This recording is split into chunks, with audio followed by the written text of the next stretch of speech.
Shalom semuanya, pada kesempatan ini saya akan mempresentasikan mata kuliah Teologi Perjanjian Baru. Pada pembahasan ini terbagi menjadi 3 bab.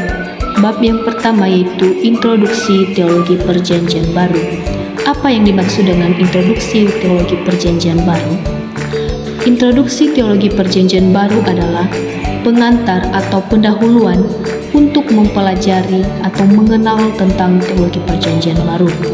Teologi berasal dari bahasa Yunani yaitu theos dan logos. Theos yang artinya Allah dan logos yang artinya kata atau firman. Jadi dapat disimpulkan bahwa teologi adalah studi yang mempelajari tentang Allah atau firman-Nya. Teologi Perjanjian Baru adalah studi yang membahas tentang doktrin-doktrin Alkitab Perjanjian Baru.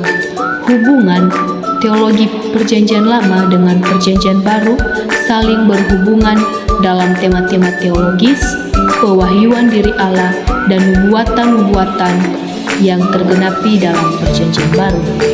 Teologi Perjanjian Baru juga berfokus pada karya keselamatan dalam rangka misi penyelamatan manusia dari dosa. Teologi Perjanjian Lama juga bagian dari teologi Kristen yang memuat perjanjian antara Allah dengan bangsa Israel. Jadi dapat disimpulkan bahwa teologi Perjanjian Baru adalah cabang ilmu yang mempelajari Perjanjian Baru dalam Alkitab yang membahas tentang perjanjian dalam sejarah, keselamatan, dan bagaimana janji-janji Perjanjian Lama tergenapi dalam Perjanjian Baru. Pembahasan yang kedua yaitu mengenai Injil Sinoptik.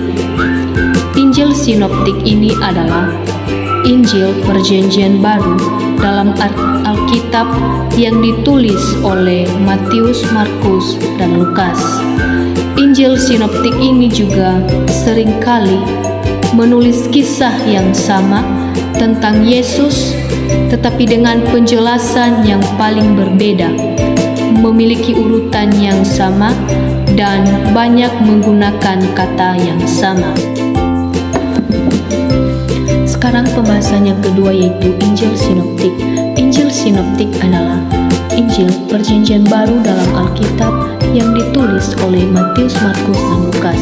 Ketiga Injil tersebut memiliki hubungan yang sangat erat dan memiliki kesamaan tentang kisah Yesus Kristus, tetapi memiliki penjelasan yang panjang dan berbeda, memiliki urutan yang sama, dan banyak menggunakan kata-kata yang sama.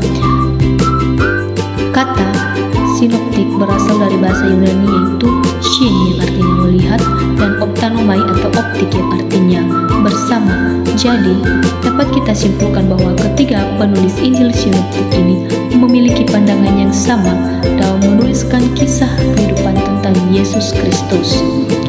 Baik teman-teman, mungkin timbul pertanyaan itu, mengapa ketiga Injil tersebut memiliki banyak persamaan? Mengapa tidak dijadikan satu? Tidak dijadikan satu karena ketiga Injil Sinoptik tersebut memiliki banyak persamaan, namun tidak memberikan gambaran yang persis sama tentang Yesus dan pekerjaannya. Masing-masing Injil tersebut memiliki penekanan-penekanan khusus sekaligus menjadi ciri khas yang diberikan masing-masing sehingga memberikan gambaran yang komplit dan sempurna tentang siapa itu Yesus. Oleh sebab itu, kita dapat menyatukan Injil menjadi satu, akan menghilangkan kekayaan berita Injil itu sendiri. Ketiga Injil itu harus dapat dibaca sebagai kitab yang saling melengkapi. Perbedaan yang ada dalam kitab Injil juga menghidupkan penyelidikan dalam Alkitab. Perbedaan Injil Sinoptik dengan Injil Yohanes, kita dapat melihatnya dalam perbedaan materi, perbedaan penekanan, dan perbedaan geografis dan perbedaan struktur. Perbedaan materi ini memiliki banyak perbedaan. Dalam Injil Sinoptik terdapat banyak perumpamaan, sementara dalam Injil Sinoptik tidak ada pengajaran-pengajaran berupa perumpamaan. Yang kedua, perbedaan penekanan. Injil sinoptik ini lebih menekankan cerita seperti kelahiran Yesus, baptisan, transfigurasi, percakapan Yesus di bukit, dan lain-lain. Sementara Injil Yohanes ini hanya menyinggung tentang masalah roh-roh, lebih banyak berbicara tentang kehidupan yang kekal, Roh Kudus, dan keilahian Yesus. Yang ketiga, perbedaan geografis. Perbedaan geografis ini menekankan bahwa pelayanan Yesus pada waktu pelayanan di bukit, pelayanan dari keempat Injil terdapat pada laporan minggu-minggu terakhir kehidupannya. Namun, dalam pelayanannya, Yohanes lebih melaporkan pelayanannya di Yudea atau Saudi. Mengapa Injil Yohanes tidak termasuk dengan Injil dalam Injil sinoptik? Injil Yohanes itu tidak termasuk karena memiliki 4 perbedaan, yaitu 1. Perbedaan materi, yang kedua, perbedaan penekanan, yang ketiga, perbedaan geografis, yang keempat, perbedaan struktur, yang pertama, perbedaan materi. Dalam Injil sinoptik ini terdapat banyak perumpamaan, sementara dalam Injil Yohanes tidak ada pengajaran-pengajaran berupa perumpamaan. Yang kedua, perbedaan penekanan. Injil sinoptik ini lebih menekankan cerita seperti kelahiran Yesus, baptisan, transfigurasi, percakapan Yesus di bukit. Sementara Injil Yohanes ini lebih menekankan masalah-masalah roh-roh dan lebih banyak berbicara tentang hidup yang kekal, Roh Kudus, dan keilahian Kristus. Yang ketiga, perbedaan geografis. Perbedaan geografis ini dapat kita lihat dalam pelayanan Yesus pada keempat Injil yang terdapat pada laporan minggu-minggu sekitar kehidupannya. Namun, dalam pelayanan Yohanes lebih melaporkan keberadaannya di Yudea atau selatan. Yang keempat, perbedaan struktur. Injil sinoptik ini hanya memiliki perbedaan struktur tentang perumpamaan-perumpamaan. Sedangkan Injil Yohanes ini hanya membahas tentang masalah mukjizat, tentang 7 mukjizat dan tema-tema Injil. Kita masuk pada pembahasan yang ketiga, yaitu teologi Injil Matius. Teologi Injil Matius menyatakan bahwa Yesus adalah Mesias yang diutus Allah dan bahwa ia adalah kelanjutan dari kisah tentang Allah dan Israel. Injil Matius ini juga mengajarkan bahwa Yesus adalah Raja Penyelamat yang dijanjikan Tuhan. Penulis kitab Injil Matius ini yaitu Matius yang disebut sebagai Lewi atau pemungut cukai. Tema dari kitab Matius ini yaitu Yesus adalah Seraja Mesianis. Kata kuncinya yaitu kerajaan. Waktu penulisannya pada tahun 60-an yang ditulis untuk orang percaya Yahudi. Injil Matius ini juga merupakan dokumen Yahudi Kristen yang paling penting dalam Perjanjian Baru yang memiliki muatan teologis, yaitu untuk menunjukkan bahwa Yesus adalah Mesias, penggenapan dari seluruh kisah Alkitab. Bagian B itu muatan teologis. Ada beberapa muatan teologis, yaitu yang pertama Allah. Allah itu dapat disebutkan bahwa Allah itu hidup. Doktrin tentang Allah dalam Injil Matius cukup banyak dan mengagumkan, bahwa ketika murid-murid Yesus bertanya, "Siapakah aku ini?" Lalu Petrus menjawab, "Engkau adalah Mesias, anak Allah yang hidup."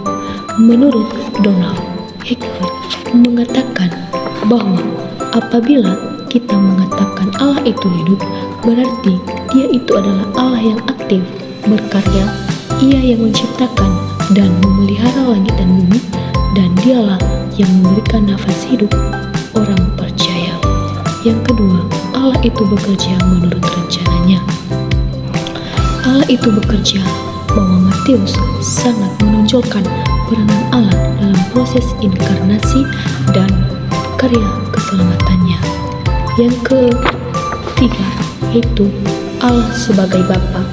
Dalam Injil Matius juga menyebutkan bahwa Allah sebagai Bapa sebanyak 44 kali, yang menarik perhatian bahwa pemeliharaan Allah sebagai Bapa ditunjukkan kepada semua orang dan bahkan termasuk anaknya, bahkan burung dan tanaman. Yang keempat, Allah Maha Adil. Matius juga mencatat banyak kisah-kisah ajaran dan penghakiman dan hukuman beserta memperkenalkan kepada bangsa Yahudi bahwa Allah Maha Adil dan Maha Agung. Yang kedua, Kristologi. Kristologi ini merupakan Kristus. Kita dapat melihat dalam ajaran Yesus Kristus dalam Injil Matius, yaitu terdapat 5 ajaran Yesus Kristus dalam Injil Matius. Itu yang pertama, khotbah di bukit, yaitu mengajarkan tentang etika Kristen yang terdapat dalam Matius pasal 5 sampai pasal 7. Yang kedua, pengutusan ke-12 murid yang membahas tentang ajaran mengenai misi Kristen pada Matius pasal 10.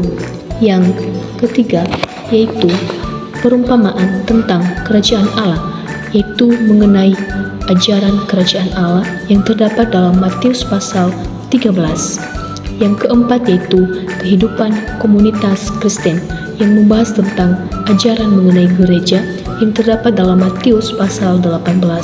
Yang kelima yaitu kedatangan Kristus yang kedua yang membahas tentang pengajaran tentang akhir zaman yang terdapat dalam Matius pasal 24 sampai pasal 25. Yang bagian 2 yaitu person Yesus Kristus. Person Yesus Kristus ini mengenai siapa sebenarnya Yesus itu. Dalam Injil Matius mencatat secara ringkas bahwa siapakah itu Yesus. Dalam pasal 11, dalam pasal 1 ayat 1 dikatakan bahwa inilah silsilah Yesus Kristus anak Daud dan Abraham, yang kita lihat dalam Injil Matius yang diawali dengan silsilah Yesus Kristus, bukan dengan tokoh yang lain. Yang kedua, kelahiran Tuhan Yesus yang terdapat dalam Matius pasal 1 sampai pasal 2. Matius juga lebih banyak dalam mengisahkan tentang kelahiran Yesus. Yang ketiga yaitu kisah tentang orang-orang Majus. Kita dapat melihat dalam Matius pasal 2 ayat 1 sampai pasal 12 mencatat tentang Kristus yang disembah begitu ia lahir. Yang keempat yaitu pelayanan atau mukjizat-mukjizat Tuhan. Dari Matius mencatat ada 20 mukjizat yang dilakukan oleh Tuhan Yesus. Yang kelima yaitu pernyataan diri Yesus, dari cara menghimbau dan berseru supaya orang-orang bertobat, dan bahwa Yesus memanggil murid-muridnya supaya mengikuti dia, dan dari cara mengajar yang penuh dengan otoritas atau kekuasaan, misalnya dalam berkhotbahnya di bukit.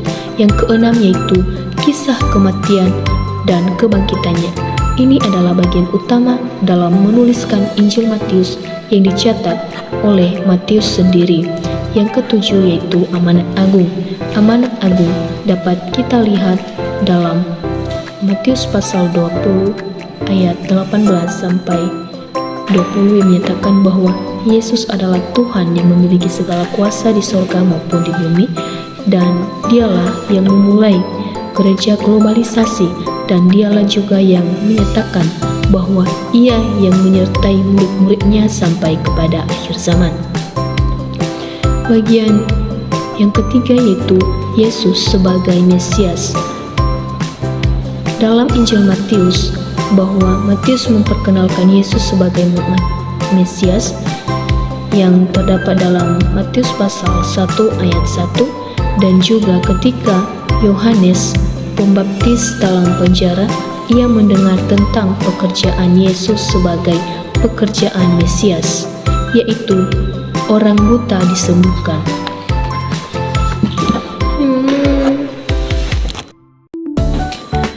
Bagian B yaitu muatan teologis. Ada beberapa muatan disebutkan bahwa Allah itu hidup. Doktrin tentang Allah dalam Injil Matius cukup banyak dan mengagumkan, bahwa ketika murid-murid Yesus bertanya, "Siapakah aku ini?" Lalu Petrus menjawab, "Engkau adalah Mesias, Anak Allah yang hidup." Menurut Donald Hector mengatakan bahwa apabila kita mengatakan Allah itu hidup, berarti Dia itu adalah Allah yang aktif, berkarya, Ia yang menciptakan dan memelihara langit dan bumi, dan Dialah yang memberikan nafas hidup orang percaya. Yang kedua, Allah itu bekerja menurut rencananya. Allah itu bekerja, bahwa Matius sangat menonjolkan peranan Allah dalam proses inkarnasi dan karya keselamatannya. Yang ketiga, yaitu Allah sebagai Bapa. Dalam Injil Matius juga menyebutkan bahwa Allah sebagai Bapa sebanyak 44 kali, yang menarik perhatian bahwa pemeliharaan Allah sebagai Bapa ditunjukkan kepada semua orang, dan bahkan termasuk anaknya, bahkan burung dan tanaman. Yang keempat, Allah Maha Adil. Matius juga mencatat banyak kisah-kisah ajaran dan penghakiman dan hukuman, beserta memperkenalkan kepada bangsa Yahudi bahwa Allah Maha Adil dan Maha Agung. Yang kedua, Kristologi. Kristologi ini merupakan Kristus. Kita dapat melihat dalam ajaran Yesus Kristus dalam Injil Matius, yaitu terdapat 5 ajaran Yesus Kristus dalam Injil Matius. Yaitu yang pertama, khotbah di bukit, yaitu mengajarkan tentang etika Kristen yang terdapat dalam Matius pasal 5 sampai pasal 7. Yang kedua, pengutusan ke-12 murid yang membahas tentang ajaran mengenai misi Kristen pada Matius pasal 10. Yang ketiga, yaitu perumpamaan tentang kerajaan Allah, yaitu mengenai ajaran kerajaan Allah yang terdapat dalam Matius pasal 13. Yang keempat, yaitu kehidupan komunitas Kristen yang membahas tentang ajaran mengenai gereja yang terdapat dalam Matius pasal 18. Yang kelima, yaitu kedatangan Kristus yang kedua yang membahas tentang pengajaran tentang akhir zaman yang terdapat dalam Matius pasal 24 sampai pasal 25. Yang bagian 2, yaitu person Yesus Kristus. Person Yesus Kristus ini mengenai siapa sebenarnya Yesus itu. Dalam Injil Matius mencatat secara ringkas bahwa siapakah itu Yesus. Dalam pasal 1 ayat 1 dikatakan bahwa inilah silsilah Yesus Kristus anak Daud dan Abraham, yang kita lihat dalam Injil Matius yang diawali dengan silsilah Yesus Kristus, bukan dengan tokoh yang lain. Yang kedua, kelahiran Tuhan Yesus yang terdapat dalam Matius pasal 1 sampai pasal 2. Matius juga lebih banyak dalam mengisahkan tentang kelahiran Yesus. Yang ketiga, yaitu kisah tentang orang-orang Majus. Kita dapat melihat dalam Matius pasal 2 ayat 1 sampai pasal 12 mencatat tentang Kristus yang disembah begitu ia lahir. Yang keempat, yaitu pelayanan atau mukjizat-mukjizat Tuhan. Dari Matius mencatat ada 20 mukjizat yang dilakukan oleh Tuhan Yesus. Yang kelima, yaitu pernyataan diri Yesus dari cara menghimbau dan berseru supaya orang-orang bertobat, dan bahwa Yesus memanggil murid-muridnya supaya mengikuti Dia, dan dari cara mengajar yang penuh dengan otoritas atau kekuasaan, misalnya dalam berkhotbahnya di bukit. Yang keenam, yaitu kisah kematian dan kebangkitannya. Ini adalah bagian utama dalam menuliskan Injil Matius yang dicatat oleh Matius sendiri. Yang ketujuh, yaitu amanat agung. Amanat agung dapat kita lihat dalam Matius pasal 20 ayat 18 sampai 20 yang menyatakan bahwa Yesus adalah Tuhan yang memiliki segala kuasa di surga maupun di bumi, dan Dialah yang memulai gereja globalisasi dan dialah juga yang menyatakan bahwa ia yang menyertai murid-muridnya sampai kepada akhir zaman. Bagian yang ketiga yaitu Yesus sebagai Mesias. Dalam Injil Matius bahwa yang keempat yaitu Mesias sebagai anak Daud. Bagaimana kita dapat mengerti bahwa dia adalah Mesias tetapi dia juga adalah anak Daud?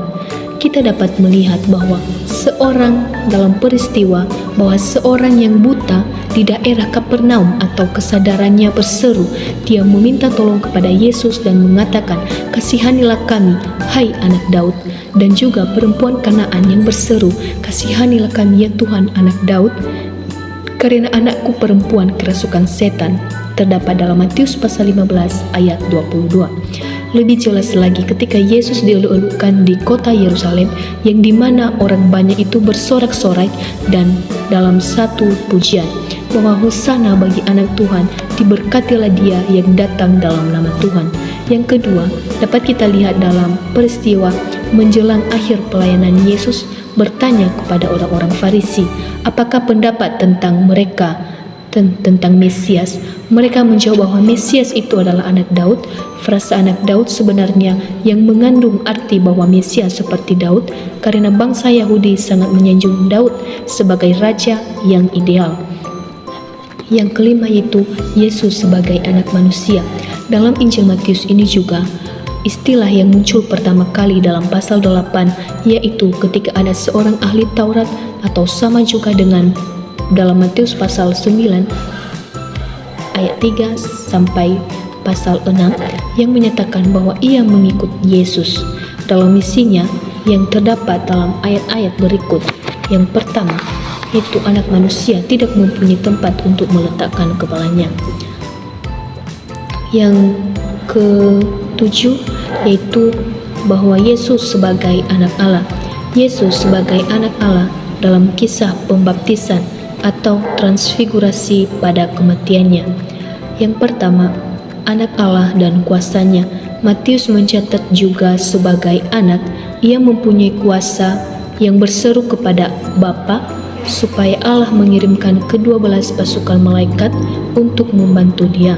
Dalam pasal 9 ayat 6, Matius juga menulis bahwa tetapi supaya kamu tahu bahwa di dunia ini anak Allah berkuasa untuk mengampuni dosa. Yesus yang adalah anak Allah dalam hal ini menyebut dirinya sebagai anak manusia. Matius juga mencatat kalimat sehubungan dengan berkata kepada seorang yang lumpuh, "Percayalah, hai anakku, dosamu telah diampuni." Kita dapat lihat dalam Matius pasal 9 ayat 2. Yang ketujuh yaitu Yesus adalah Tuhan. Injil Matius juga kata Tuhan dipakai sebanyak 80 kali. Matius pertama-tama menekankan bahwa yang dimaksud dengan Tuhan ialah Allah, pribadi pertama dalam Tritunggal. Yang ketiga yaitu pneumatologi. Injil Matius juga menyebutkan Roh Kudus hanya 12 kali, di antaranya 4 kali terdapat pada pasal 12 yaitu mengenai menghujat Roh Kudus. Roh Kudus adalah roh yang memberi hidup kepada kelahiran Yesus sebagai anak Allah. Yang kedua yaitu membaptis dengan Roh Kudus. Dalam Matius pasal 3 ayat 11 berkata bahwa aku membaptis dengan air sebagai tanda pertobatan. Yang keempat itu menghujat Roh Kudus. Dalam masa pelayanan Yesus ketika ia hampir mengusir setan, Matius mencatat juga, tetapi jika Allah mengusir setan dengan kuasa Roh Allah, maka sesungguhnya kerajaan Allah sudah dekat kepadamu. Dalam Matius pasal 12 ayat 28. Yang kelima itu Roh Kudus sebagai penolong.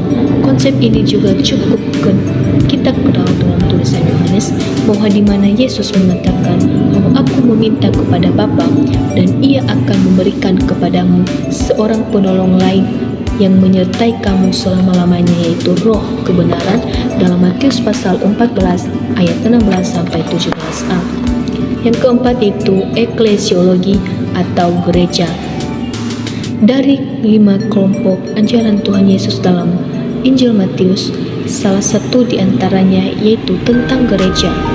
Dalam Matius pasal 18 yaitu menyatakan bahwa mendapat ajaran tentang gereja yang cukup banyak dalam Injil Matius dibandingkan Injil-Injil lainnya. Oleh sebab itu, Injil Matius disebut sebagai ecclesiastical gospel yang merupakan perikop. Ada 3 ayat perikop yang berkenan dalam gereja Injil Matius, yaitu yang pertama, pengakuan Petrus dan gereja. Ketika Yesus berada di daerah Kaisarea Filipi bersama dengan murid-muridnya, Yesus berkata kepada mereka bahwa siapakah aku ini? Maka Simon Petrus menjawab, engkau adalah Mesias, anak Allah yang hidup itu. Kata Yesus kepadanya, berbahagialah engkau Simon bin Yunus, sebab bukan manusia yang menyatakan itu kepadamu, melainkan Bapa-Ku yang di sorga. Dalam Matius pasal 16 ayat 16 sampai 19. Dalam teologi Injil Matius ini, kita dapat melihat kunci kerajaan Allah, yaitu Allah menghantar orang masuk dalam kerajaan Allah, yaitu melalui pengajaran dan penginjilan